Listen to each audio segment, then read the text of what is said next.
Let's meet Donald. He looked in the mirror.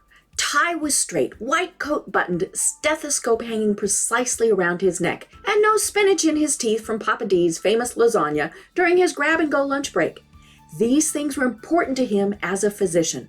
He was saving lives, you know. But today, he had to give his new patient, Sally, some bad news.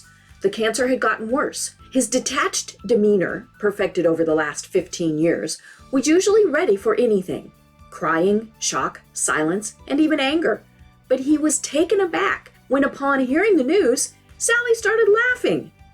Did I make a joke? Donald wondered to himself. He could count on a fingerless hand the number of times he felt laughing was appropriate when someone has cancer. He slowly nodded out in space and, feeling a bit uneasy, turned and left the room. Walking back to his office, he stoically stared into the ether as Sally's laughter reverberated in the hallway.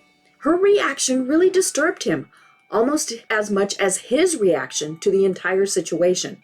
She was the one with stage 3 cancer, and he's the one perturbed and confused? What was he missing? Probably nothing, he mumbled. That's why they teach you to keep the patient at stethoscope length. Emotions are for weddings and funerals, not for life and death issues like cancer. Besides, as an oncologist, he must stay focused. He has duties to his patient and can't afford to screw up. Literally. He's heard the stories of malpractice over the smallest of things. A joke here, a misdiagnosis there.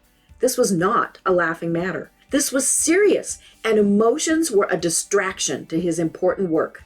Yet this wasn't the first time someone found a crack in his shield and pried open some bottled up feelings.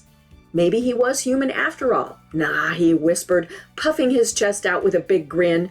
Not all superheroes wear capes, some wear coats. His ego extravaganza was quickly broken by a chime on his phone.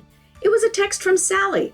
This lady is something else. A YouTube preview loaded into a text bubble. It was the movie Patch Adams. His heart cracked open a little further. It was Robin Williams' brilliant performance that inspired him into and through medical school. At that moment, though, all he could hear was the movie's greatest line. You treat a disease, you win, you lose.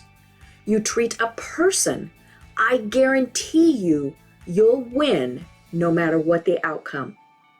Was this what she was trying to tell him? He wanted more than anything to be in on the joke, to understand her, to understand all of his patients. What if he could really save every life?